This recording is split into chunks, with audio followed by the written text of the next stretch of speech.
शुरू कर रहे हैं। ठीक, हिस्ट्री, और उसमें भी आपकी एंशियंट हिस्ट्री की बात कर रहे हैं। एंशियंट हिस्ट्री बहुत इजी है, बशर्ते आपको उसका क्रम याद हो, कौन पहले आया कौन बाद में आया।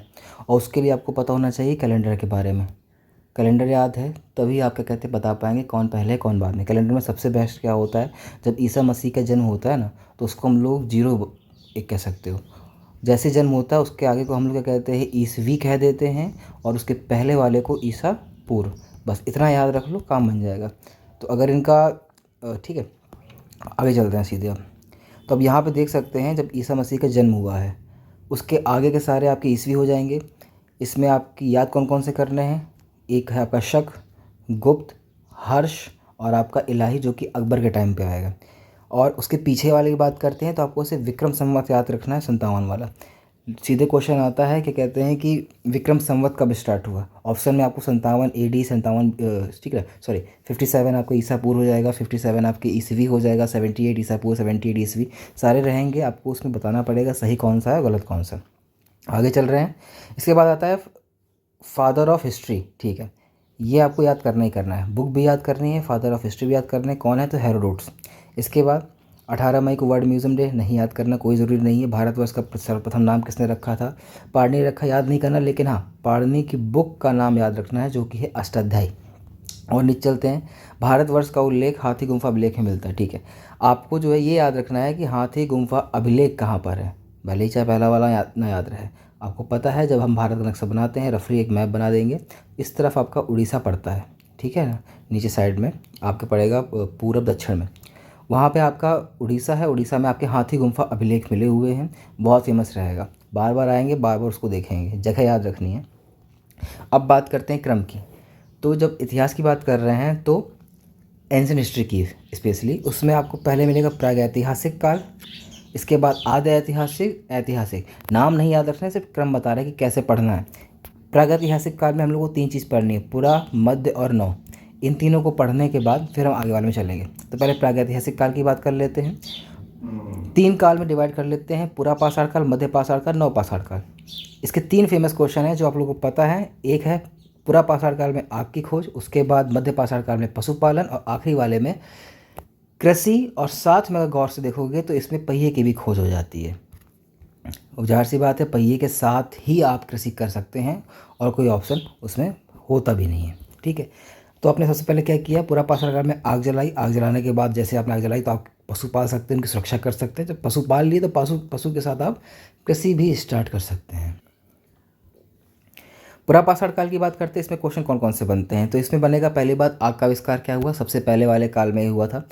इसमें आपको वो बेसिक क्वेश्चन है कि क्या कहते हैं कि वहाँ का मानव कैसे रहता था, कच्चा मांस खाता था, और उसके हथियार कैसे थे, तो बहुत खुरदरे हुआ करते थे, नुकीले नहीं थे, शार्प नहीं थे। वो बेसिक क्वेश्चन है, वो नहीं पूछता है। पूछता है क्या है कि पूरा पाषाण काल के साक्ष्य कहाँ से मिलते हैं, कहाँ से उन्होंने खोदा कि वहाँ से क्या कहते हैं किसी की हड्डियाँ मिली, कोई जानवर मिला, वो कहाँ पर था। तो इसमें 4 ऑप्शन आते हैं, 4 क्या, 4 ही सही है। भीमबेटका, नर्मदा, सोहन और बेरन। भारत बना देंगे हल्का सा क्विक वाला, भारत ऐसे ही रहेगा हम लोगों का। बीच में आपका MP रहता है। MP में पड़ती है आपकी नर्मदा नदी, बह के आपकी अरब सागर में आके गिर जाती है। ठीक है, यहीं पे आपकी भीमबेटका की गुफाएं मिल जाएंगी। दूसरी चीज़, जब सोहन की बात करते हैं तो सोहन आपको ऊपर मिलेगा जम्मू कश्मीर के पास में। और जब बेलन की बात करते हैं तो यूपी में सोनभद्र, मिर्ज़ापुर के पास में। तो ये 4 जगह हैं जहाँ पे पूरा पाषाण काल के मानव के साक्ष्य मिल जाते हैं। ठीक है, लेकिन सर्वप्रथम भी कहीं मिले होंगे तो वो है आपकी नर्मदा नदी घाटी। नर्मदा नदी के पास में, MP में, जबलपुर के पास में ये मिला करते हैं। इसके बाद और चलते हैं, मध्य पाषाण काल की बात करते हैं। मध्य पाषाण काल में पशुपालन इंपॉर्टेंट रहता है हमारा। मानव जानवरों को बांधना सीख चुका है, उनसे उनका यूज़ करना स्टार्ट कर चुका है। उसमें क्वेश्चन आएगा कि मानव के साक्ष्य कहाँ से मिले, तो प्रतापगढ़। प्रतापगढ़ कहाँ पड़ता है, तो यूपी में पड़ता है। हल्का समय आपको दिख रहा होगा, यूपी कहाँ में जो है इधर पर है प्रतापगढ़, वहाँ मिलेगा। जगह कौन सी है वहाँ पे, सराय नाहर और महादहा, 2 जगह हैं, यहाँ से मानव के साक्ष्य मिलते हैं। मोस्टली ऑप्शन में आपका प्रतापगढ़ आता है, सराय नाहर, महादहा बहुत कम मिलता है। पशुपालन के साक्ष्य कहाँ से मिले कि भाई वो पशु का पालन भी करता था, कहीं से तो मिले होंगे। वो है आपका आदमगढ़, MP में पड़ता है, और बागोर राजस्थान में। दोनों जगह इंपॉर्टेंट है, याद करनी पड़ेंगी। पशुपालन के साक्ष्य, ऊपर वाला मानव के साक्ष्य, ये पशुपालन के साक्ष्य। ये कौन से काल में, तो मध्य पाषाण काल में। अब आगे 9 वाले में देखते हैं, जब कृषि का आपका उत्पादन हो चुका है, कृषि करने लगे हैं वो लोग। तो सबसे पहले जानकारी कहाँ से मिलती है, तो टोंस नदी घाटी यूपी में पड़ती है, वहाँ से इसकी जानकारी मिल जाती है। ठीक है, क्वेश्चन बहुत कम आता है। कृषि के प्राचीनतम साक्ष्य कहाँ से मिलते हैं पूरे विश्व में, कि भाई सबसे पहले कृषि हुई, तो वो बलूचिस्तान मेहरगढ़, ये पाकिस्तान का मैप है, याद रखना। इसमें ये बलूचिस्तान जो हमेशा उससे फाइट करता रहता है अलग होने के लिए, तो इस बलूचिस्तान में आपको सबसे पहले कृषि के साक्ष्य मिल जाते हैं, गेहूँ के, चावल के साथ में। इसके बाद बात करते हैं कि जो है मानव के साथ पशु, ये दिख रहा होगा हल्का सा, मानव के साथ पशु के साक्ष्य कहाँ से मिले हैं, तो ये हमें मिलते हैं बुर्ज होम। बुर्ज होम कहाँ पड़ता है, तो जम्मू कश्मीर में पड़ता है। बुर्ज होम बहुत आता है, बुज़ुर्गों के लिए होम ऐसे याद कर सकते हो, वहाँ से बुज़ुर्ग और साथ में उसके साथ एक कुत्ता या फिर कोई पशु उसके साथ मिला हुआ है। और बात करते हैं नीचे, तो चावल का प्राचीनतम साक्ष्य कोलडीवा प्रयागराज। 3 क्वेश्चन यहाँ से इंपॉर्टेंट है। पहला कृषि के साक्ष्य मेहरगढ़ से, दूसरा आदमी के साथ पशु के साक्ष्य बुर्ज होम से, और तीसरा चावल का प्राचीनतम साक्ष्य कोलडीवा यानी कि प्रयागराज से मिलेगा आपको। और नीचे चल रहे हैं तो दक्षिण भारत में भी कुछ ना कुछ साक्ष्य मिले हैं। बहुत कम क्वेश्चन आया ये वाला, बहुत ज़्यादा कम। बेलारी कर्नाटक में और आपके पिकलीहल कर्नाटक में, ये आपके IAS लेवल के क्वेश्चन है। ऊपर वाले 3 याद रखना, नीचे वाले चाहो तो स्किप कर सकते हो फिलहाल के लिए, मगर जिस तरह से पैटर्न में क्वेश्चन आ रहा है तो कोशिश करना इनको भी याद कर लेना। मानव द्वारा सर्वप्रथम प्रयुक्त अनाज कौन सा है, ये रैंडम क्वेश्चन आता रहता है। सर्वप्रथम प्रयुक्त अनाज जौ होता है, याद रखना, ट्रायंगल के अंदर बना हुआ है। लेकिन चावल का प्राचीनतम साक्ष्य कोलडीवा से मिलता है हम लोगों को। और बात करते हैं, नवदा टोली MP में पड़ता है। ताम्र पाषाणिक काल होता क्या है कि जब पुरा पाषाण काल, मध्य पाषाण काल और नव पाषाण काल, जब ये आपके, एक मिनट, ये ख़त्म हो जाता है तो इसके बाद एक और आता है ताम्र पाषाण काल, उसमें तांबे का प्रयोग करना लोग स्टार्ट कर देते हैं। तो ये उस समय की बात हो रही है। नवदा टोली MP में पड़ता है, ताम्र पाषाणिक स्थल है, बहुत फेमस है, याद रखने लायक है, बिल्कुल है। संगनकल्लू कर्नाटक में है। नव पाषाणकालीन स्तर ये भी है। राग के टीले यहाँ से मिले हैं, बहुत कम क्वेश्चन आता है। राष्ट्रीय मानव संग्रहालय कहाँ है, भोपाल में, नहीं क्वेश्चन आता ज़्यादा। इसके बाद चिरांद बिहार में पड़ता है, इस जगह का नाम याद रखना, चिरांद। कई बार ऑप्शन में आ जाता है चिरांद से संबंधित क्वेश्चन नहीं समझ में आता, लेकिन हाँ तुक्का मार सकते हो, सीधे बिहार में। सर्वाधिक नव पाषाणकालिक हड्डियाँ वहाँ से मिली हैं। फर्स्ट साइड लोहरादेव है, नहीं याद रखना भी आपको। नीचे चलते हैं, तो प्रागैतिहासिक काल हमने पढ़ चुका है, ठीक, पहला वाला। इसमें 3 काल पढ़ लिए, उसमें से क्वेश्चन याद रखना, आग का, पशुपालन का, पहिए का आविष्कार। अब चलते हैं आद्य ऐतिहासिक काल में, ठीक है। तो आद्य ऐतिहासिक काल, देखो अभी तक तो हम लोग हड्डियों को खोज के निकाल रहे हैं, बस उसी से पता कर रहे हैं कि उस टाइम का मानव कैसा था, लेकिन अब समय आगे बढ़ चुका है।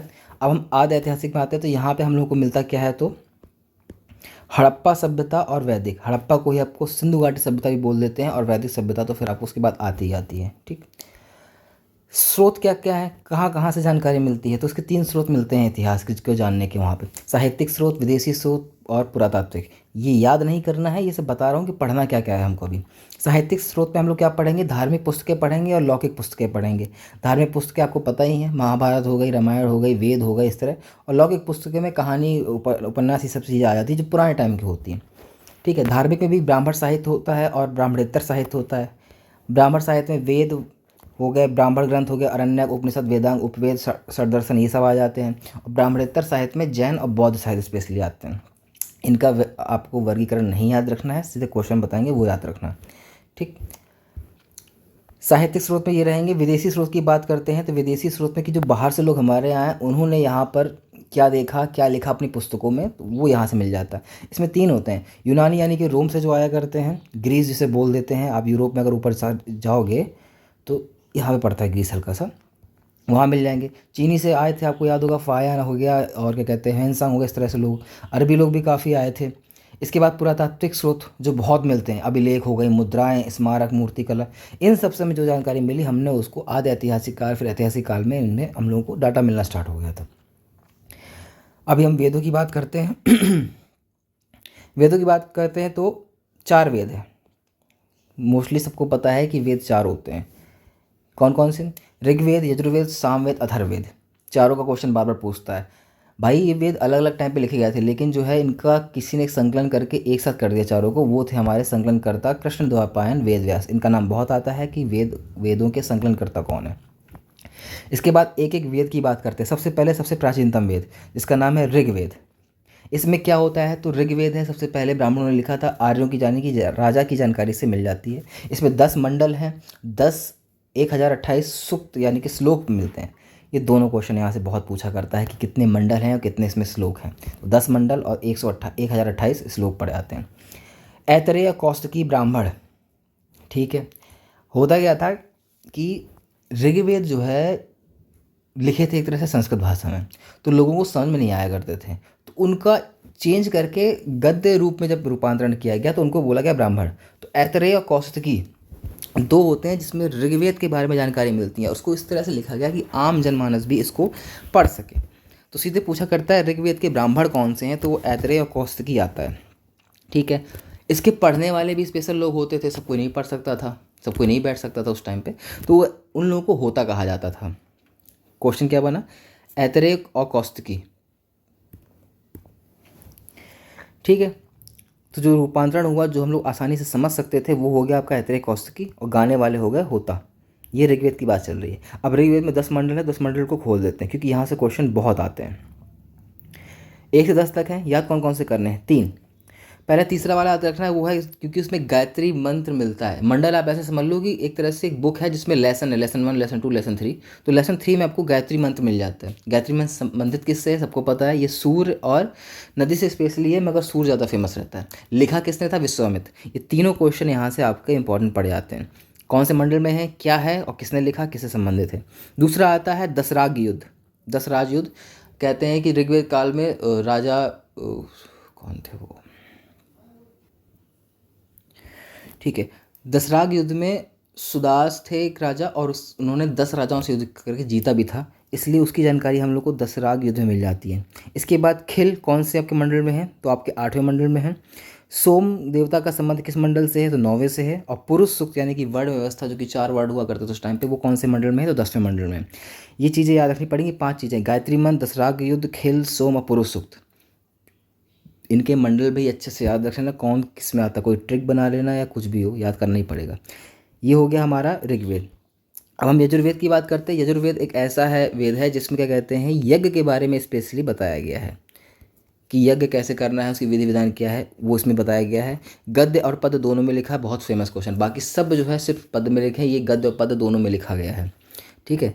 इसके जो गाने वाले थे, जो बोलने वाले थे, वो अथर्वयु थे। जैसे कि इसमें होता थे ऋग्वेद में, इसमें अथर्वयु थे, ठीक। इसके बाद इसके 2 पार्ट होते हैं, एक शुक्ल और एक कृष्ण यजुर्वेद। शुक्ल यजुर्वेद, कृष्ण यजुर्वेद, 2 पार्ट इसमें हो जाते हैं।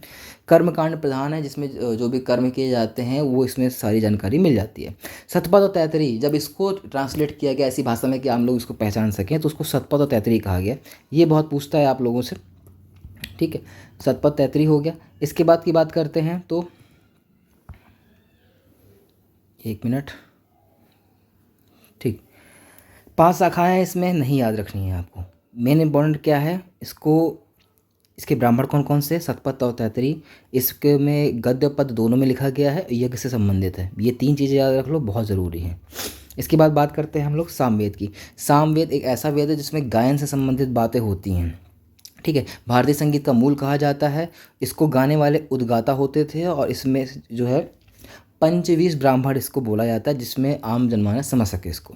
सवाल कैसे आता है कि सामवेद का ब्राह्मण कौन सा है, तो आप बोलोगे पंचवीस। यजुर्वेद का ब्राह्मण सतपथ तैतरी। ऋग्वेद का ब्राह्मण ऐतरेय और कौस्तकी।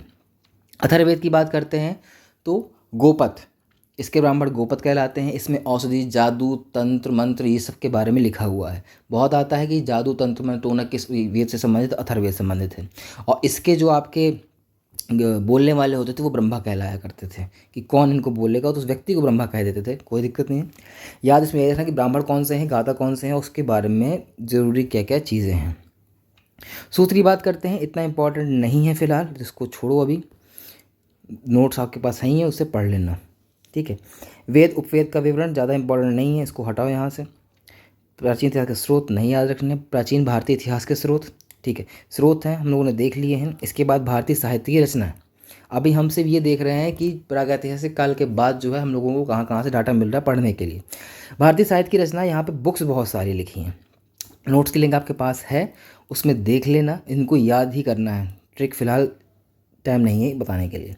अष्टाध्यायी, मुद्रा राक्षस, महाभाष्य इंपॉर्टेंट जरूर बता सकते हैं इसमें कौन कौन सी हैं।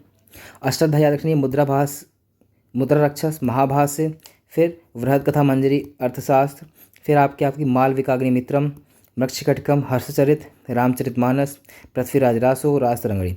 या फिर सीधे लूसेंट खोलो, उसमें पीछे सबसे लास्ट में type A B C 3 type की बुक लिखी हुई हैं, उनको रट डालो। खासकर टाइप ए और टाइप बी तो ज़रूरी है, जिसमें टाइप ए इंडियन है, टाइप बी आपकी पूरे वर्ल्ड की है। और बात करते हैं तो दरबारी कवि कौन किसके टाइम पे आया, एक हल्की सी नज़र मार लो, क्योंकि जैसे जैसे आगे हम लोग पढ़ेंगे तो इनके बारे में पढ़ना ही पढ़ना है और ये ज़रूरी है भी। विदेशी यात्रियों का विवरण की बात करते हैं तो यूनानी यात्री, चीनी यात्री, मुस्लिम यात्री भी बताया था आपको।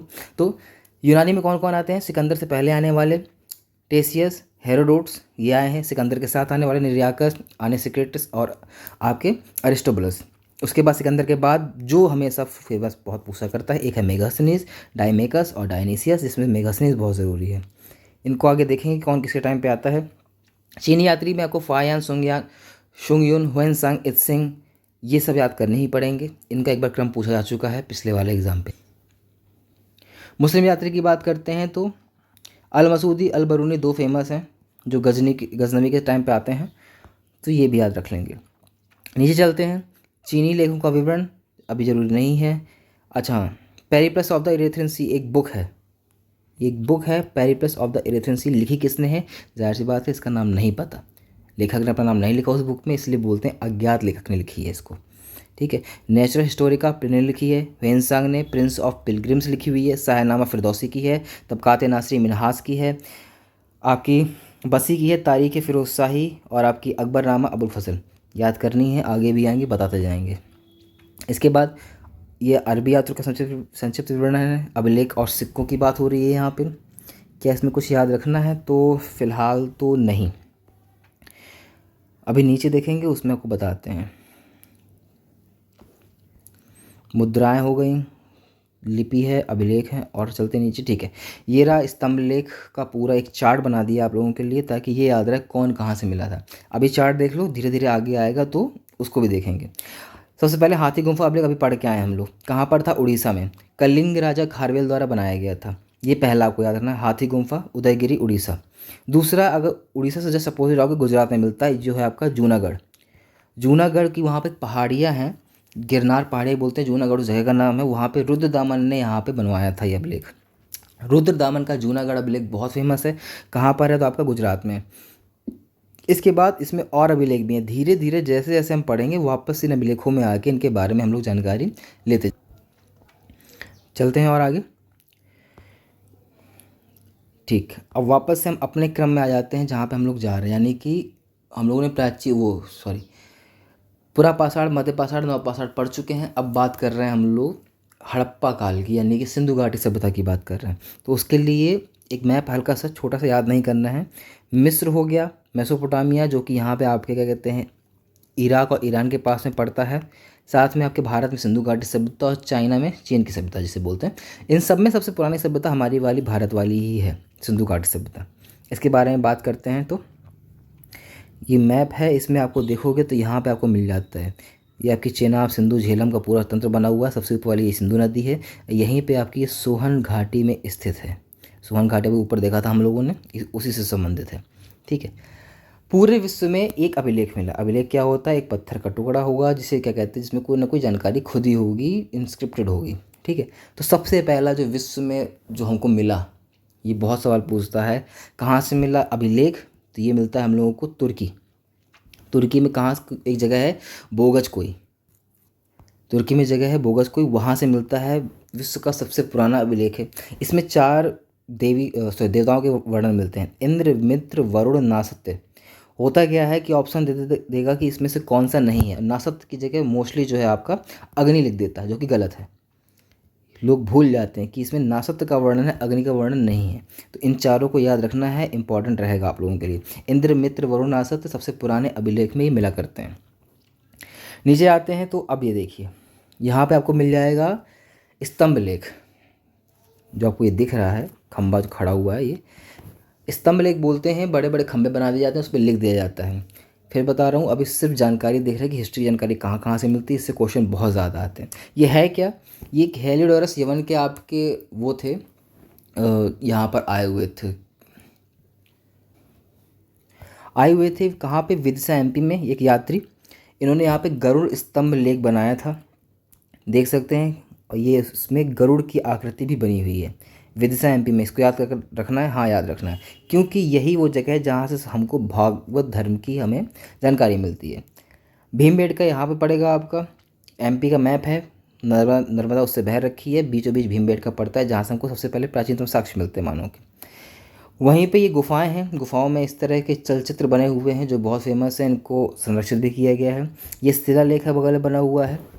जेम्स प्रिंसेप ने सबसे पहले अशोक के स्तंभ लेखों की, शिलालेखों की खोज की थी 1837 में।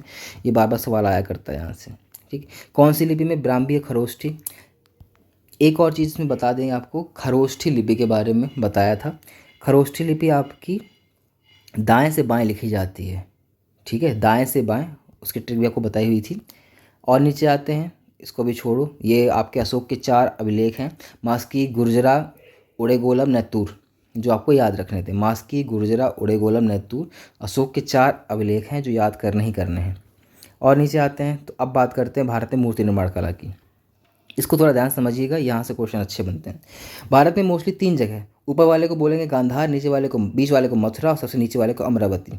3 जगह पे उस टाइम पे 3 तरह की मूर्तियों का निर्माण स्टार्ट हुआ था। सबसे पहले बात करते हैं गांधार की। चूँकि गांधार ऊपर साइड में पड़ता है, यानी कि जम्मू कश्मीर में उस टाइम पे तब दूसरे देश भी शामिल थे, अफ़गानिस्तान, पाकिस्तान, और उसमें यूनानी और क्या कहते हैं अरबी यात्री भी आते रहते थे, तो उनकी झलक मिल जाती थी इन मूर्तियों में, क्योंकि उन्होंने अपने हिसाब से ही बनाया था। गौर से देखोगे, जैसे बुद्ध की मूर्ति देख लेते हैं, गांधार शैली में सिर्फ बुद्ध की मूर्ति ही मिलती हैं, अमरावती शैली में भी सिर्फ बुद्ध की मूर्ति ही मिलती हैं, मगर मथुरा शैली में बाकी धर्मों की मूर्तियाँ भी मिल जाती हैं। पहला क्वेश्चन तो यही आ जाता है कि भाई किस मथुरा शैली में कौन कौन से धर्म की मिलती है, या फिर बुद्ध की किस धर्म में मिलती है, किस शैली में मिल जाती है मूर्तियाँ। सेकेंड चीज़ क्या होगी, तो पत्थरों का कलर देखोगे तो जब आप गांधार शैली की बात करते हो तो काले कलर का है, अमरावती की बात करते हो तो ये सफ़ेद संगमरमर होता है, एक्चुअली में दिख नहीं रहा होगा सही से, ये सफ़ेद है एक्चुअली में। और जब मथुरा की बात करते हो तो ये लाल पत्थर से बनाया जाता है।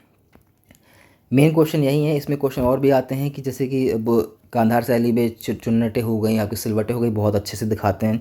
मथुरा शैली में कपड़े बहुत कम रहा करते हैं। और अमरावती शैली में जो आपको ये दिख रहा है, ये बौद्ध की पूरी स्टोरी बताया करते हैं एक बार में।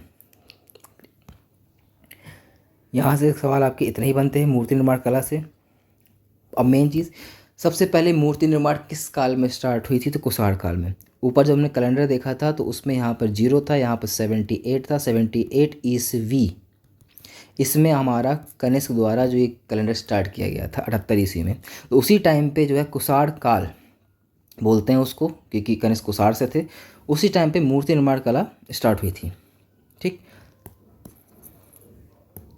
इसके बाद अतरंजी खेड़ा उत्तर प्रदेश में पड़ता है। ये जगह याद रख लेना, पूछा चुका कि लोहे के साक्ष्य सबसे पहले कहाँ से मिले हैं, तो अतरंजी खेड़ा उत्तर प्रदेश, ये पैट में आ चुका है। अरकामेडू पुडुचेरी रोमन सिक्के मिले हैं, ठीक है। जगह याद रखना फिलहाल कि अरकामेडू कहाँ पे, पुडुचेरी में। जैसे अभी कुछ देर पहले पढ़ा था चिरांद कहाँ पर है, तो बिहार में पड़ता है।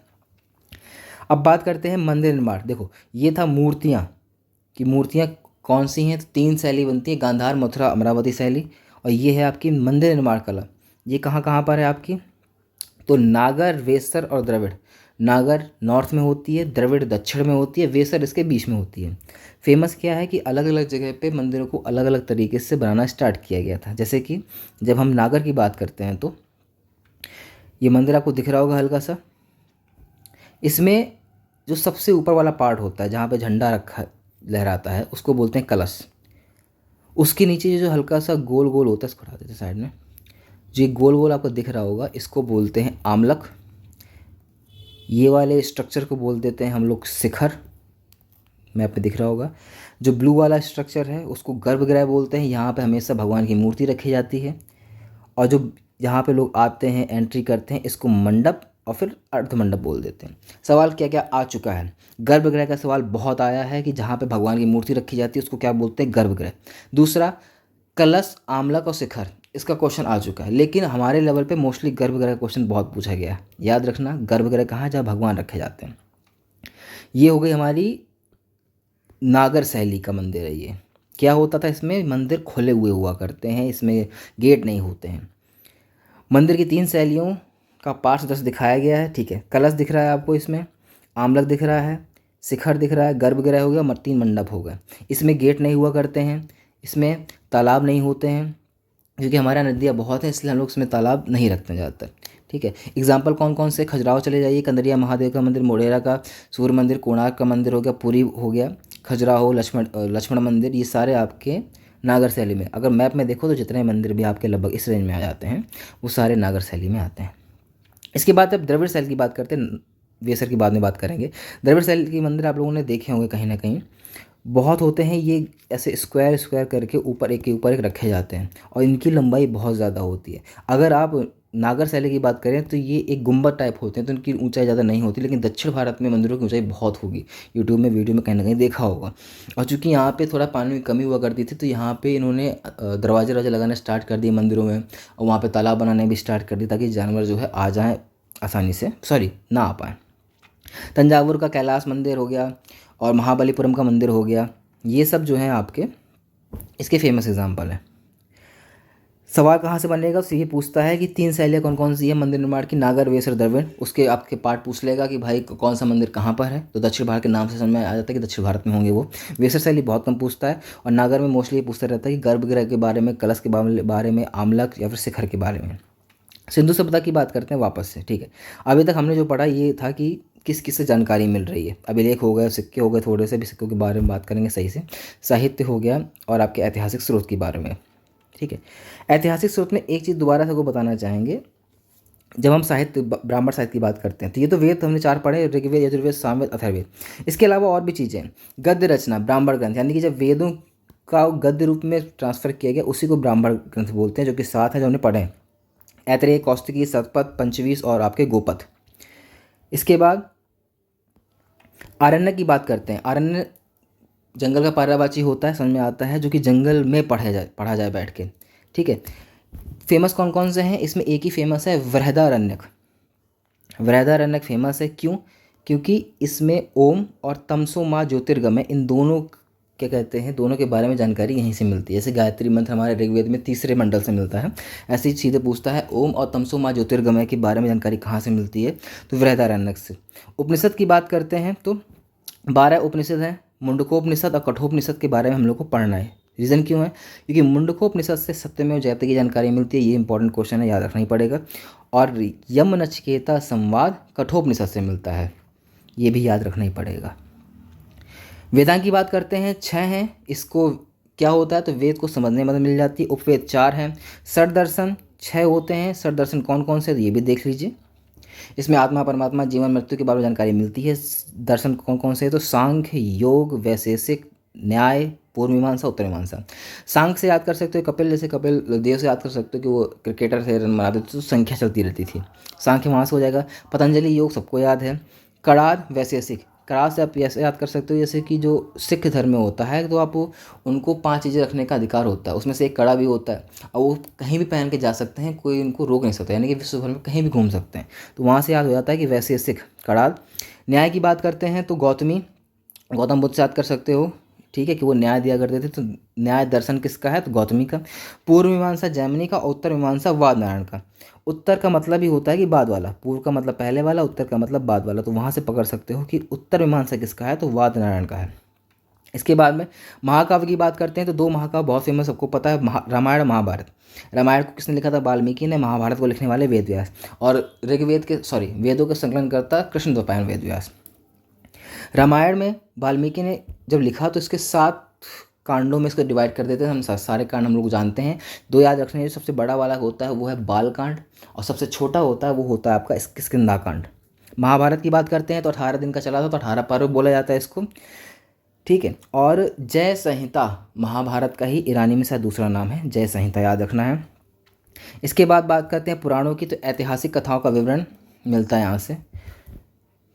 ठीक है, इसमें 3 पुराण याद रखने हैं हम लोगों को, मत्स्य पुराण, वायु पुराण और विष्णु पुराण।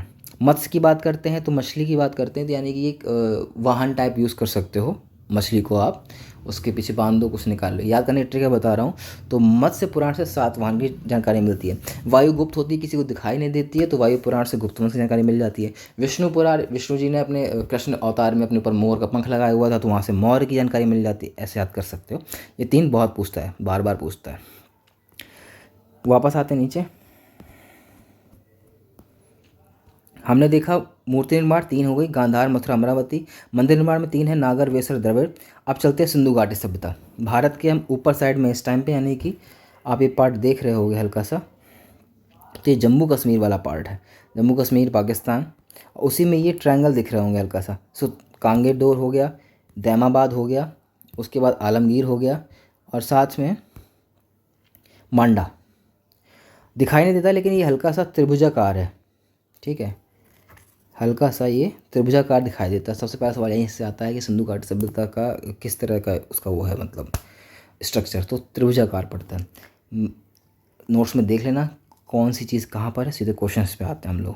पहली बात तो ये 4 क्वेश्चन यहीं से बन जाते हैं कि कांगे डोर कहाँ पे है, तो बलूचिस्तान में, मांडा उत्तर में जम्मू कश्मीर में, दक्षिण में दैमाबाद महाराष्ट्र में पड़ता है, आलमगीरपुर हमारा यहीं यूपी में पड़ता है, मथुरा के पास में। एक एक की बात करते हैं। सबसे पहले कि कार्बन डेटिंग प्रणाली क्या होती है, कि किसी भी चीज़ में कार्बन की संख्या काउंट करके आप आसानी से पता कर सकते हो कि वो कितना पुराना है, उसको बोलते हैं C14।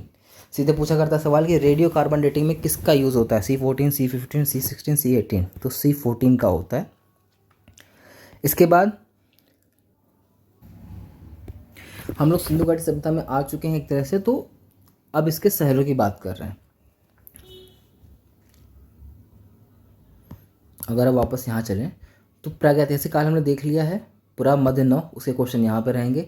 अब हम आद्य ऐतिहासिक की बात कर रहे हैं, उसमें भी हड़प्पा काल की, यानी कि सिंधु घाटी सभ्यता की बात कर रहे हैं। हम यहाँ पे पहुँच चुके हैं। तो उसमें सबसे पहले हड़प्पा एक जगह ही है, कहाँ पड़ती है, तो ये आपकी पड़ेगी रावी नदी के साइड में। ये हल्का सा मैप है, देख लो एक बार। चेनाब, झेलम, सिंधु, रावी, व्यास, सतलज। ट्रिक क्या है हल्की सी देख लो, ये भी सीख लो जल्दी से।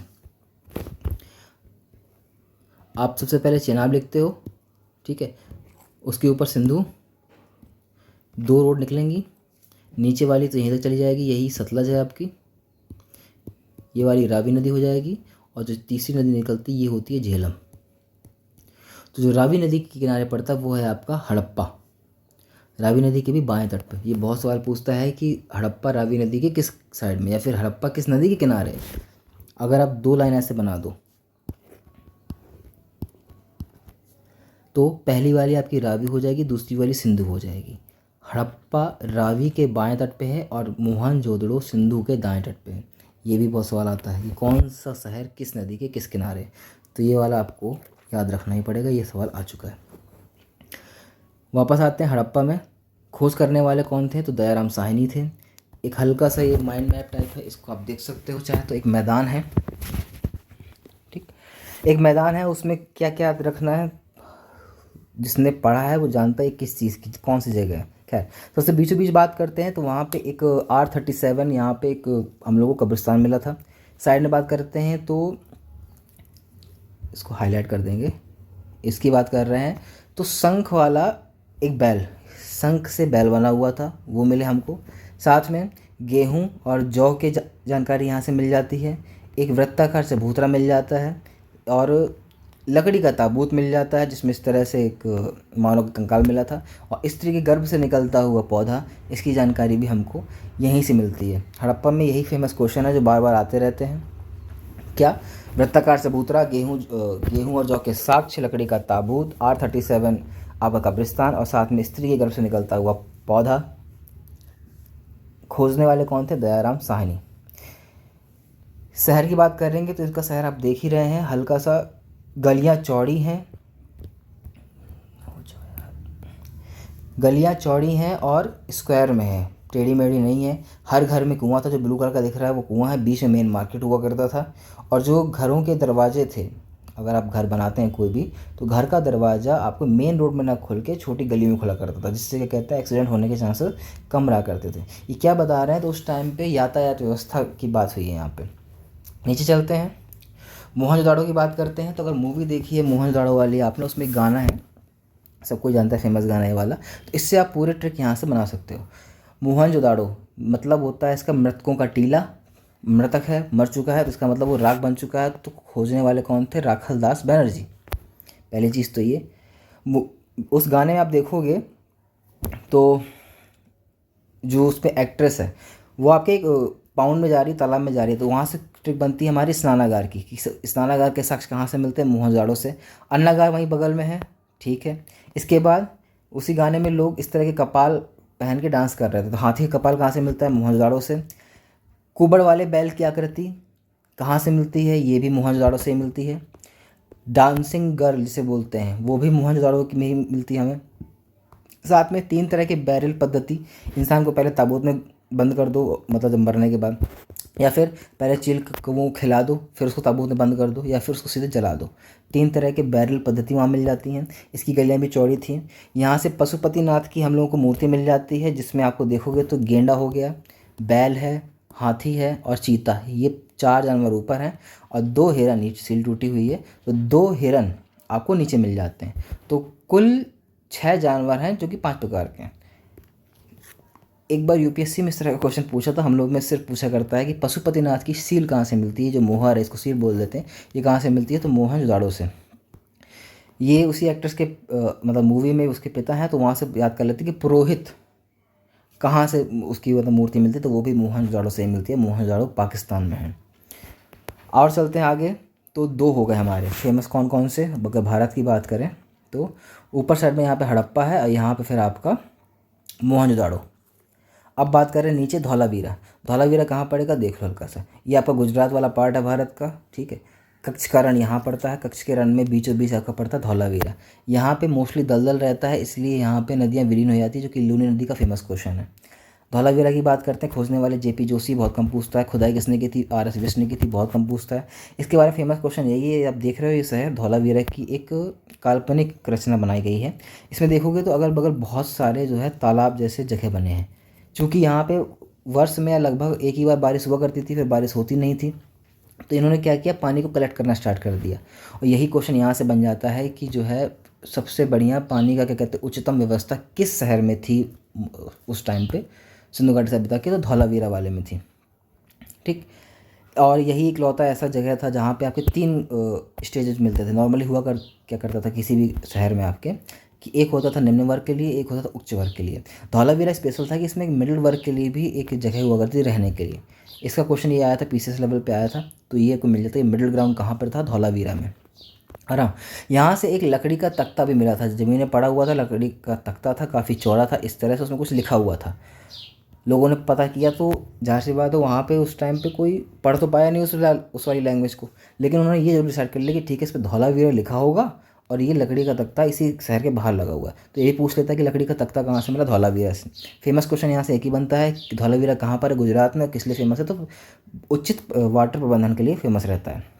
बात करते हैं लोथल की, तो हमारा जो धौलावीरा था यहाँ पर था, ठीक है। लोथल आपका ये रहेगा, एल से दिख रहा है जो आपको। इसके बगल में 2 नदियाँ, साबरमती और भोगवा। भोगवा नदी है, साबरमती में जाके मिल जाती है, बाद में जाके अरब सागर में मिल जाती है नीचे। इन दोनों नदियों के बीच में मिल पड़ता है लोथल। और किन्हीं 2 नदियों के अगर बीच में अगर कोई जगह पड़ रही है तो वहाँ पे आने जाने के लिए हमें नाव का यूज़ करना पड़ेगा। तो यानी कि ये एक बंदरगाह बन जाता है जहाँ पे नाव आते हैं, व्यापार करने के लिए लोग आया करते थे। लोथल से क्वेश्चन क्या क्या बनते हैं, सब चावल और बाजरा के साक्ष्य कहाँ से मिलते हैं, तो लोथल से। फारस की मुहरें कहाँ से मिलती हैं, तो ये भी लोथल से मिल जाती हैं। कॉपर की भट्टियाँ कहाँ से मिलती हैं, तो ये भी लोथल से मिलती हैं। साथ में डबल बैरियल यानी कि 2 लोगों को एक साथ दफनाने की जो प्रथा है वो कहाँ से मिलती है, वो भी आपकी लोथल से ही मिलती है। इसके जानने वाले कौन थे, किसने इसको खोया था, तो वो थे आपके शिकारीपुरा रंगनाथ राव। क्वेश्चन ये रहे। सुरकोटदा की बात करते हैं, तो आप सुरकोटदा के कोट को पकड़ लीजिए। ये रहा कोट पहने हुए आपका व्यक्ति, किससे बैठा हुआ है, घोड़े के ऊपर, जो कि ख़त्म हो चुका है। ट्रिक क्या है कि घोड़े की अस्थियां कहाँ से मिलती हैं, तो सुरकोटदा से मिलती हैं। घोड़े की अस्थियों के साक्ष्य सुरकोटदा से मिलते हैं। धौलावीरा आपका, लोथल, ये रहा आपका सुरकोटदा, ठीक। 3 जगह ये हो गए। बात करते हैं कालीबंगा। नाम से समझ में आता है काली बंगा यानी कि ब्लैक बैंगल्स की बात हो रही है, यानी कि काले कलर की चूड़ियाँ ये जो दिख रही हैं ये आपको दिल्ली म्यूज़ियम में रखी हुई हैं, इसी तरह की हैं। तो काले रंग की चूड़ियाँ कहाँ से मिलती हैं, कालीबंगा से। जब चूड़ियों को आप गौर से देखोगे तो ऊपर वाले हिस्से में आपको इस तरह की डिज़ाइन मिलती है। जब आप खेत को जोत देते हो तब भी आपको इस तरह की डिज़ाइन उसमें मिलती है, इसलिए बोलते हैं जुते हुए खेतों के साक्ष्य कहाँ से मिलते हैं, तो कालीबंगा से। काले रंग की चूड़ियाँ कालीबंगा से, चावल के साक्ष्य भी कालीबंगा से मिलते हैं। अच्छा, अभी ऊपर हमने पशुपतिनाथ की सील देखी थी, वो चौकोर थी, हल्की सी नीचे से टूटी हुई थी, जिसमें आपके 5 यहाँ पे जानवर बने हुए थे, ठीक है। ये बेलनाकार सील है बेलन की जैसी, तो इसके साक्ष्य भी हमको यहाँ से मिल जाते हैं। बेलनाकार सील के साक्ष्य कालीबंगा से। यहाँ से हमें हवन कुंड के साक्ष्य मिले हैं, और साथ में हाथी और ऊँट की हड्डियाँ, घोड़े की हड्डियाँ सुरकोटदा से, हाथी और ऊँट की यहाँ से मिली थी। कहाँ पड़ता है कालीबंगा? तो ये आपका राजस्थान का मैप है हल्का सा, नीचे यहाँ पे आपका गुजरात हो जाएगा, ऊपर साइड आपको पता ही पंजाब है। घग्गर नदी वहाँ पे बहती है, घाघरा नहीं घग्गर है, इसके बगल में है कालीबंगा। अब बीचों बीच जो दिख रहा है ये ब्राउन कलर का, ये अरावली पर्वत है। नीचे बात करते हैं चहुंदड़ो। इसको आप टॉम एंड जेरी से पकड़ लो, आसानी से आ जाएगा। खोजने वाले कौन थे? गोपाल मजूमदार। चहुंदड़ो में ही है, एक तरह से दौड़ो पकड़ लेते हो आप यहाँ से। तो बिल्ली के पीछे भागते हुए कुत्ते के निशान, तो आप इसी से पकड़ सकते हो। तो ये भी आपका चहुंदड़ो में जाएगा। चूँकि ये लोग सबने देखा है कार्टून, पूरा घर की तहस नहस कर देते हैं। तो बिना दुर्ग का एकमात्र स्थल, जब घर ही चला गया तो दुर्ग बचा ही नहीं, कोई सुरक्षा है नहीं, तो बिना दुर्ग का एकमात्र स्थल चहुंदड़ो से। साथ में गुड़िया निर्माण का कारखाना चहुंदड़ो से, और लिपस्टिक के साक्ष्य ये भी आपके चहुंदड़ो से ही मिलते हैं। बहुत फेमस क्वेश्चन है ये 3 जो आते रहते हैं। इसके बाद बनवाली हिसार में पड़ता है, ज़्यादा इंपॉर्टेंट क्वेश्चन नहीं आते हैं यहाँ से। रंगपुरा में आप याद रखना, यहाँ से याद कर सकते हो। देखो कितना रंग चल रहा है, ठीक है। तो रंगपुरा में फेमस क्या था ये देख रहे हो, ये आपकी धान की भूसी है। मूवी देखी होगी अगर आपने सोले, तो उसमें इस गाने के बाद जो है गब्बर के लोग आ जाते हैं और फिर उसके धान, उसका जो अनाज है लेके चले जाते हैं। तो वहीं से याद रख सकते हो कि धान की भूसी के साक्ष्य कहाँ से मिले हैं, तो रंगपुर से। कचीटो का दुर्ग नहीं पूछता, बहुत कम पूछता है। मुंडी गांव शहर अफगानिस्तान में पड़ता है, बहुत कम पूछता है। मानव के साथ कुत्ते के दफन होने के साक्ष्य कहाँ से मिलते हैं, तो रोपड़ पंजाब से, ठीक है। और नीचे आते हैं, अब सिंधु घाटी सभ्यता हमारी खत्म होने के कगार पे है। हमने देखा कौन कौन से शहर हमने पढ़े, एक है हड़प्पा, मोहनजोदाड़ो, उसके बाद आपके धौलावीरा, लोथल, सुरकोटदा, कालीबंगा, चहुंदड़ो, बनवाली, रंगपुर। और भी हैं इंपॉर्टेंट क्वेश्चन, यहीं से बार बार आते रहते हैं। मैप में देख लेना और कौन कौन से हैं, कौन किस नदी के किनारे है, कहाँ पे है, थोड़ा सा जानकारी आप लोगों को मिलती रहेगी। ये जरूर देख लेना कि ऊपर कौन है नीचे कौन है, जैसे कि मांडा, सुतकांगे डोर, आलमगीरपुर, दैमाबाद। सबसे ऊपर मांडा, बगल में सुतकांगे डोर, नीचे दैमाबाद, और मेरठ में उत्तर प्रदेश के पास पड़ता है आपका आलमगीर। और चलते हैं फिर, ठीक। सिंधु घाटी सभ्यता खत्म होने का कगार पे है। तो पहली बात आती है प्रशासनिक शिथिलता। 3 ट्रिक्स हैं छोटी छोटी, देख लो इसमें। यानी कि उनका कहना था, क्या कहते हैं, जॉन मार्शल का, कि जो है प्रशासनिक, यानी कि कोई आपस में कू हो गया, यानी कि किसी ने विद्रोह कर दिया, बगावत कर दी, जिसके कारण ये सिंधु सभ्यता खत्म हो गई थी। याद कैसे करना, सीधे समझो। कहने वाले कौन थे? John Marshall. मार्शल को पकड़ो, मार्शल का मतलब एक गाड़ी होती है, तो लोग देखते हो आजकल मार्शल से किसी को भी ठोक देते हैं। मोस्टली देखा गया है बड़े लोगों के, लोग लड़के वड़के जो होते हैं, जो नशे वशे करके गाड़ी चला रहे होते हैं, ठोक दिया करते हैं लोगों को, और फिर निकल जाते हैं, केस से आसानी से बरी हो जाते हैं। तो उससे याद रख सकते हो कि प्रशासनिक शिथिलता के कारण सिंधु घाटी सभ्यता का अंत हुआ। किसने कहा था? जॉन मार्शल ने। दूसरा आता है बाढ़ के कारण। तो बाढ़ में देख सकते हो ये एक चिड़िया बैठी है अपने नेस्ट पे, वो जा रही है। तो किसने कहा था कि बाढ़ के कारण जो है इस सिंधु सभ्यता का अंत हुआ था? तो वो था अर्नेस्ट। नेस्ट को पकड़ो यहाँ से। तो उन्होंने कहा था, क्या कहते हैं, कि बह गई कुल मिला के वाली आपकी। तीसरी आती है प्राकृतिक आपदा। प्राकृतिक आपदा जैसे ओले गिरते हैं ऊपर से, तो शायद इनका नाम आले ऑरेल है, वहाँ से याद कर सकते हो। ओले से आप पकड़ सकते हो हल्का सा, कि प्राकृतिक आपदा के कारण ये वाली आपकी ख़त्म हो गई थी। अब बात करते हैं आगे। अब सुनो, अब यहाँ से टाइम स्टार्ट रखना, याद रखना। सबसे पहले हमने सिंधु घाटी सभ्यता पढ़ी है भारत के इस हिस्से में, ऊपर वाले में, यानी कि नीचे की हमें जानकारी नहीं है। सिंधु घाटी सभ्यता 2500 से 1750, हम लोग जीरो की तरफ जा रहे हैं, याद रखना। तो अभी हम लोग ईसा पूर्व में हैं, ठीक है, ईसा पूर्व में हम लोग, क्योंकि जीरो की तरफ भाग रहे हैं, उसके बाद ईसी होगा। तो 2500 से 1750 ये डेट बहुत पूछता है, बहुत फेमस डेट पूछता है। सिंधु घाटी सभ्यता का टाइम पीरियड क्या है, और हमने ये देख लिया ये कहाँ पर है।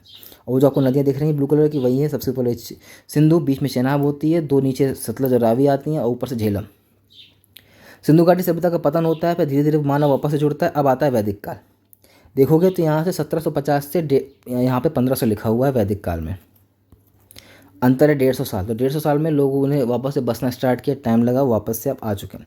1500 से 600 तक चलता है वैदिक काल। वैदिक काल में क्या हुआ, ऊपर हल्का हमने देखा था, ऋग्वेद, सामवेद, अथर्ववेद, यजुर्वेद, ये इसमें सारे वेदों की रचना होती है। तो अब हम पढ़ने वाले ऋग्वैदिक काल, और ऋग्वैदिक काल के बाद पढ़ेंगे हम लोग महाजनपद, जो कि 600 ईसा पूर्व से स्टार्ट होकर आगे बढ़ जाता है। तो महाजनपद काल देखोगे और फैल गया। फैलने का मतलब क्या है कि हमको यहाँ से जानकारी हमें और मिल रही हैं, तो वो मैप में और बढ़ गया है, ठीक। वैदिक काल को भी 2 पार्ट में डिवाइड करते हैं, ऋग्वैदिक काल, उत्तर वैदिक काल।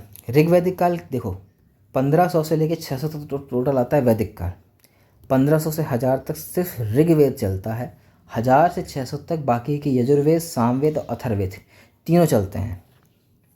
और एक बात, आप जैसे वेदों को लिखोगे ना, ऋग्वेद हो गया, यजुर्वेद हो गया, सामवेद हो गया, अथर्ववेद हो गया, इसमें जो पहले वाले 3 होते हैं इनको वेद त्रयी बोल देते हैं, उसमें अथर्ववेद को हम शामिल नहीं करते हैं। अब बात करते हैं वैदिक काल की। उसमें भी पहला वाला ऋग्वैदिक काल 1500 से 1000 पूर्व। अभी ऊपर सब कुछ पढ़ चुके हैं, वही दोबारा से यहाँ लिखा हुआ है। बोगस कोई अभिलेख, विश्व का सबसे पुराना अभिलेख तुर्की में मिला था हमें, मध्य एशिया में पड़ता है। इंद्र, मित्र, वरुण और नासत्य 4 देवों के यानी कि 4 देवताओं के हमें साक्ष्य वहाँ से मिलते हैं। याद रखना, नासत्य है, अग्नि नहीं है। ठीक है। ऋग्वेद की बात करते हैं तो आर्यों की जानकारी मिलती है। 10 मंडल, 1028 श्लोक, ऐतरेय, कौशिक इसके ब्राह्मण होते हैं। होता है इसको गाने वाले होते हैं। पहला और 8वां मंडल सबसे पुराने वाले हो जाते हैं, याद नहीं रखना है। कृष्ण द्वैपायन वेदव्यास ने इसकी क्या कहते हैं आप सबसे पहले संकलनकर्ता किया था। गायत्री मंत्र तीसरे वाले मंडल में है। सूर्य नदी का इससे जानकारी मिलती है, विश्वामित्र ने इसको बनाया था। दशराग युद्ध 7वें मंडल में है। खिल आपके 8वें मंडल में है। सोम 9वें मंडल में है। और आपका जो 10वें मंडल में है वो है पुरुष सूक्त। जो सोम है वो देवता हैं, उनका वर्णन मिलता है आपके 9वें मंडल से। पुरुष सूक्त का वर्णन 10वें मंडल में है। और यहाँ से क्या क्वेश्चन बनते हैं, तो नए क्वेश्चन कुछ ये रहे। सीता, ऋग्वैदिक काल में सीता क्या था, तो सीता जो हल से बनी नालियाँ, जैसे कि अभी ऊपर देखा था ना कालीबंगा वाले उसमें, कि जब बैंगल्स के ऊपर वो खेत जुते हुए खेतों के निशान जो मिलते हैं कालीबंगा से, सेम वैसे यहाँ पे जब हल से बनी नालियाँ जो होती हैं उसको सीता कहा जाता था। राजा का सिद्धांत ऐतरेय ब्राह्मण से मिलता है। महिला की स्थिति इसमें अच्छी थी, उनको पूरा का पूरा योगदान देने को मिलता था अपने कार्यों में। पशुपालन हाँ इस टाइम पे होता था, कोई दिक्कत नहीं। ऋग्वेद की बात करते हैं तो याद होगा, अस्तोमा सदगमय, तमसोमा ज्योतिर्गमय, बृहदारण्यक से जानकारी मिलती है। ओम की जानकारी भी बृहदारण्यक से मिलती है। इसमें कुल 23 नदियों का जानकारी मिलती है, जिसमें से कुछ नदियाँ यहाँ पे लिखी हैं जो कि याद करना पड़ेगा, क्योंकि ऋग्वेद में नदियों के नाम दूसरे हैं, वर्तमान में उनका दूसरा नाम देखते हैं, मगर फिर भी याद हो जाता है। जैसे कि अस्कनी बोला गया है चिनाब को, सतुद्री सतलज को, सिंधु सिंध नदी को, विपाशा व्यास को, परुषणी रावी को, वितस्ता झेलम और सूरसुती सरस्वती। वितस्ता को याद रखना पड़ेगा, परुषणी को बहुत ज़्यादा याद रखना पड़ेगा, चेनाब को याद रखना पड़ेगा आपको। विपाशा तो निकाल ले जाओगे, वी से व्यास हो जाएगा, सिंधु वाले भी निकाल ले जाओगे, सिंधु। सतुद्री सतलज भी निकाल ले जाओगे अगर चाह लो तो। अस्कनी, परुषणी या वितस्ता याद रखना पड़ेगा। कुबाद, उसवती, सुवस्त, सदानीर, गोमल, कुंभ, इनको याद मत रखना, इन वाले को ज़्यादा फोकस करना। अच्छा सुनो, भारत ये रहा, इसमें आपका ऋग्वैदिक काल लगभग यहाँ पर पाया जाता है। गंगा नदी आपकी ऐसे बहती है, यमुना ऐसे बहती है। तो जो पहली नदी ये यमुना वाली जो बही, ये गंगा है, यमुना है। यमुना का 3 बार और गंगा चूँकि बाद में आती है तो उसका 1 बार वर्णन हमारे ऋग्वेद में मिल जाता है। ये सवाल ही पूछ चुका है कि किसका कितनी बार जिक्र हुआ है। ये रहा वो तंत्र, याद होगा। चेनाब, सबसे ऊपर सिंधु हो गई, सबसे नीचे सतलज हो गई, फिर रावी और फिर झेलम। इस तंत्र को याद रखना, ये बाद में बहुत काम आने वाला, ज्योग्राफी में भी काम आएगा। ये जम्मू कश्मीर टाइम के साइड में बहता है। और बात करते हैं आर्य, जिनको पंचजन कहा गया था। ठीक है। दशराग युद्ध आपको बताया था अभी कौन से मंडल में था, तो 7वें मंडल में था। 7वें मंडल में दशराग युद्ध की जानकारी मिलती है। उसमें सुदास और 10 राजाओं के बीच में युद्ध होता है। युद्ध कहाँ होता है, परुषणी नदी के किनारे होता है। परुषणी मतलब रावी नदी के किनारे होता है, और इसमें आपको सुदास जीत जाता है। ये सवाल बहुत पूछा गया है कि दशराग युद्ध किस नदी किनारे हुआ है। वर्ण व्यवस्था की बात करते हैं तो ब्राह्मण, क्षत्रिय, वैश्य, शूद्र 4 हुआ करते थे, लेकिन इस टाइम पे कर्म पे आधारित हुआ करते थे, यानी कि जो जैसा कर्म करेगा उसको वही व्यवस्था में रख दिया जाता था। अमाजु की बात करते हैं तो विवाह न करने वाली औरत, जो कभी विवाह नहीं करे उसको अमाजु कहते थे। और अगन्या यानी कि गाय को, जो कि मारने योग्य ना हो। सवाल कैसे आता है कि गाय को किस नाम से जानते थे ऋग्वैदिक काल में, अगन्या, या फिर अमाजु क्या है तो विवाह न करने वाली औरत। ये आपको क्वेश्चन याद रखने हैं, सारे क्वेश्चन इंपॉर्टेंट हैं। दशराग युद्ध बहुत ज़्यादा जरूरी है। अच्छा, वर्ण व्यवस्था इसमें कर्म के आधार पर आधारित है, ये भी याद रखना पड़ेगा आप लोगों को कि जो जैसा कर्म करेगा वो बन सकता है। जरूरी नहीं कि आप अगर ब्राह्मण पैदा हुए हो तो आपको ब्राह्मण ही बनना है। अगर आप क्षत्रिय हो और आपने ब्राह्मण वाला काम स्टार्ट किया तो ब्राह्मण बन जाते तो कोई दिक्कत नहीं होती थी। ऋग्वैदिक काल में इंद्र के सबसे ज़्यादा बार हमें वर्णन देखने को मिलता है, यानी कि 250 बार ऋग्वेद में हमें इंद्र का देखने को मिलता है। अग्नि का 200 बार वर्णन मिलता है, और पूषण जो कि पशुओं के देवता थे उनका वर्णन भी इसमें देखने को मिलता है, पर कोई दिक्कत नहीं। इनके नंबर पूछा गया कि सबसे ज़्यादा बार किसको देखने को मिला है, तो इंद्र को। मुख्य फसल जौ थी अगर याद हो तो, और सबसे पहली फसल भी विश्व में जौ थी जो की गई थी। वर्ण व्यवस्था ठीक है। ऋग्वैदिक काल मोस्टली इतना ही है अगर देखा जाए तो, इतना याद तो कुल है, क्योंकि बाकी के वेद आपके उत्तर वैदिक काल में आते हैं। ठीक, अब हम उत्तर वैदिक काल में जैसे चलते हैं तो चेंजमेंट होता है। चेंजमेंट क्या हो रहा है, तो ऋग वैदिक काल में जैसे कि आपने क्षत्रिय हो, लेकिन अगर आपने ब्राह्मण वाले कर्म किया था ब्राह्मण धर्म अपना लेते थे, ऐसा नहीं होता था। उत्तर वैदिक काल में ये नहीं हो रहा है। अगर आप ब्राह्मण पैदा हुए हो तो आप ब्राह्मण ही रहोगे, कोई उसमें चेंजमेंट नहीं होने वाला। तो इसलिए बोलते हैं कि ये वंश पे आधारित था उत्तर वैदिक काल, और ऋग वैदिक काल कर्म पे आधारित था। और अंतर क्या है, तो ऋग्वैदिक काल में लोगों के पास लोहे का ज्ञान नहीं था, ये बहुत ज़रूरी है। और उत्तर वैदिक काल में लोहे के ज्ञान से परिचित थे। अगर देखा हो, अभी थोड़ी देर पहले एक नाम आया था उत्तर प्रदेश में, ऊपर चलते हैं, उसमें लिखा है अतरंजी खेड़ा। ठीक है, कहाँ पर है, उत्तर प्रदेश में पड़ता है। वहाँ से सबसे पहले हमें लोहे के साक्ष्य मिला करता है। लोहे के साक्ष्य यानी कि उत्तर वैदिक काल में मिले थे। इसके बाद इसमें और कुछ याद रखने लायक है नहीं है। व्यवसाय पशुपालन था, यहाँ व्यवसाय कृषि था। ठीक है, और हाँ, महिलाओं की स्थिति ऋग्वैदिक काल में ही अच्छी थी। उसके बाद से महिलाओं की स्थिति वापस से डाउन होना स्टार्ट हो गई, जब तक कि आपका सातवाहन वंश नहीं आता है, बाद में देखेंगे उसको।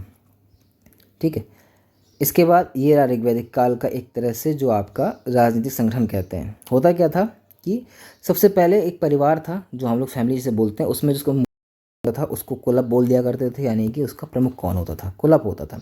उसके बाद कई परिवार को मिलकर ग्राम बनते थे, तो ग्राम का अध्यक्ष ग्रामणी। कई ग्रामों को बना के विष या वंश बनता था, जिसका विस्पति हुआ करता था हेड। और उसके बाद कई विषयों को मिला के जन, तो जिसका राजा जनपति या राजा हुआ करता था।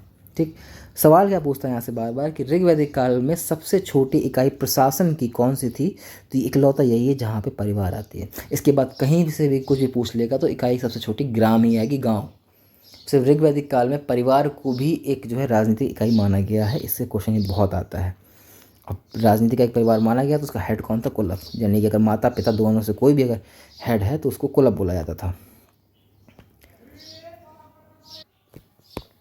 अब बात कर रहे हैं हम लोग उत्तर वैदिक काल की। ठीक, उत्तर वैदिक काल में क्या हो रहा है कि इसमें एक उपनिषद है, जबालोपनिषद, जिसमें 4 आश्रम के बारे में जानकारी मिलती है। 4 आश्रम आप लोगों को पहले से ही पता है, ब्रह्मचर्य, गृहस्थ, वानप्रस्थ, संन्यास। ठीक, सवाल सीधे आता है कि 4 आश्रमों की जानकारी कहाँ से मिलती है, तो जबालोपनिषद से, याद रखना ही पड़ेगा। इसके बाद उत्तर वैदिक काल में सभा और समितियाँ 2 हुआ करती थी। भाई कई गाँवों में जब उनका एक हेड, कोई जैसे कि मान लो गांव में कोई हेड हुआ, वो बैठ गया और हर परिवार से कुछ लोग आके वहाँ पर बैठ गए, तो ऐसी जो ग्रुप हुआ करता था उसको सभा कहा गया। और ऐसे जैसे कि एक गांव में सभा है, दूसरे गांव में सभा हुई, तीसरे गांव में सभा, चौथे गांव में सभा, तो इन सभाओं का जो समूह हुआ करता था उसको बोलते थे समिति। होता क्या था कि इन सभा का जो हेड होता था वो ऊपर समिति में जाता था, वहाँ पर अपना वोट दिया करता था और उससे राजा चुनाया जाया करता था, जिस तरह की वर्तमान व्यवस्था है। ठीक, सभा मान लो एक तरह से विधानसभा, और समिति मान लीजिए एक तरह से आपकी जो संसद बैठी हुई है। सीधे सवाल आता है सभा समिति का साक्ष्य कहाँ से मिलता है, तो पहला साक्ष्य मिलता है उत्तर वैदिक काल में। ठीक है, सभा समितियाँ कौन थी, तो ये प्रजापति की पुत्रियों के नाम पे बोला गया है। कहाँ से जानकारी मिलती है सभा और समिति की, तो अथर्ववेद से जानकारी मिलती है सभा और समिति की। जिसने भी वीडियो देखी होगी उसको पता है। आगे बात करते हैं, तो ये देख लीजिए, हल्का सा जानकारी दी गई। मान लो एक गाँव है, गाँव में परिवार हैं ABC, 3 परिवार रहते हैं। तीनों के जो हेड आ गए वो अपने सभा में बैठ गए, तो उस गांव की वो सभा हो गई। उस सभा का एक हेड हुआ करता था, तो उसको सभापति बोलते थे। फिर वो सभापति ऊपर जाएगा तो वो वहाँ पे समिति में बैठते थे। जो बैठे हैं ये उस सभा का सभापति बैठा हुआ है, और जब वहाँ पे बैठ के वो लोग अपना राजा चुन लिया करते थे, और इसी तरह से वहाँ पे व्यवस्था कायम थी। तो ये हल्का सा एक बार देख लीजिए, सभा, परिवार और समिति। सीधे सवाल आता है सभा और समिति क्या है, तो उत्तर वैदिक काल में आपकी संस्था, वो राजनीतिक संस्थाएं थी जो चलाया करती थी आपका पूरा प्रशासन। और जानकारी कहाँ से मिलती है, तो अथर्ववेद से, बहुत ज़रूरी है। प्रमुख फसल धान गेहूँ, तो ठीक है। वीडियो अगर देखी होगी, लिंक आपको पता है कौन सी वाली देखनी है। तो इसमें ही जब ये राजा हुआ करता है, ये 6 भागों में डिवाइड करता है, और 6वां वाला भाग अपना राजा को दे दिया करता है, 5 भाग किसान अपने पास रख लेता है। इसमें होता क्या है, पूछता क्या है कि ऋग्वैदिक काल में कर कितना था, टैक्स, तो 1/6 था। उत्तर वैदिक काल में टैक्स कितना था, 1/6। ये सवाल आ चुका है, बहुत फेमस है। और ये जो कलेक्ट करने आते थे, इनको क्या बोलते थे, तो इनको बोलते थे भाग और दुख।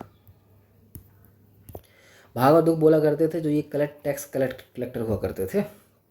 ठीक, अब आगे बात करते हैं, ठीक है। वेदों को गाने पढ़ने सुनाने वाले कौन होते थे? तो ऋग्वैदिक काल में होता।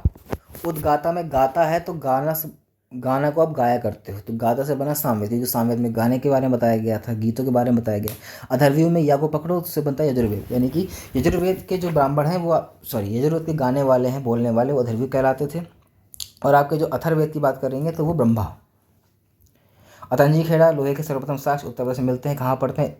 इटा फिरोजाबाद के ऊपर पढ़ते हैं। 4 दर्शन बताए थे मैंने, सांख्य दर्शन कपिल, योग दर्शन पतंजलि, वैशेषिक दर्शन कणाद, न्याय दर्शन गौतमी, पूर्व मीमांसा जैमिनी, उत्तर मीमांसा वादनारायण। और चारवाक दर्शन चारवाक का सबसे आसानी से याद हो जाएगा। ट्रिक भी बता चुका हूँ, उसको देख लेना, अच्छे से याद कर लेना, बहुत पूछता है। ऋग्वैदिक काल में पूषण पशुओं के देवता थे, लेकिन उत्तरवैदिक काल में स्थिति इतनी दयनीय हो गई थी शूद्रों की कि पूषण को शूद्रों के देवता कहा गया। पूछता बहुत कम है, याद रखना हो, ठीक है ना, कोई बात नहीं। श्रमण क्या होते थे? तो ब्राह्मण विरोधी अध्यापक। ऐसे बहुत सारे लोग हुआ करते थे जो चाहते थे कि हम भी पढ़ें, सिर्फ ब्राह्मण ना पढ़ाएं, उनके लिए कहा गया। ये कुछ लाइन्स हैं जो बोला जाता है कि भाई आर्य जो राजा थे, जो ऋग्वैदिक काल में जो लोग मतलब वहाँ पे रहते थे, जिनको आर्य कहा जाता था, वो कहाँ से है? तो आर्य मध्य एशिया से आए, किसने कहा? मैक्स मुलर ने। आर्य उत्तरी ध्रुव से आए, जैसे कि ये देखोगे मैप में हल्का सा, तो उत्तरी ध्रुव से जब आते हैं तो तिलक जैसा लग जाता है, तो तिलक ने कहा था कि आर्य उत्तरी ध्रुव से आए। और आर्य तिब्बत से आए, दयानंद सरस्वती। ये तीनों याद रख लेना, बहुत पूछता है। उत्तर वैदिक काल में गहनों को, आभूषणों को निष्क कहा जाता था, ये भी पूछा जा चुका है। और इस तरह के लाल मृद भांड उत्तर वैदिक काल में आपको देखने को मिलते हैं। अब अगली वीडियो में हम लोग महाजनपद काल स्टार्ट करेंगे। एक बार देख लेना, उससे नोट से पढ़ लेना, कोई दिक्कत हो तो पूछ लेना।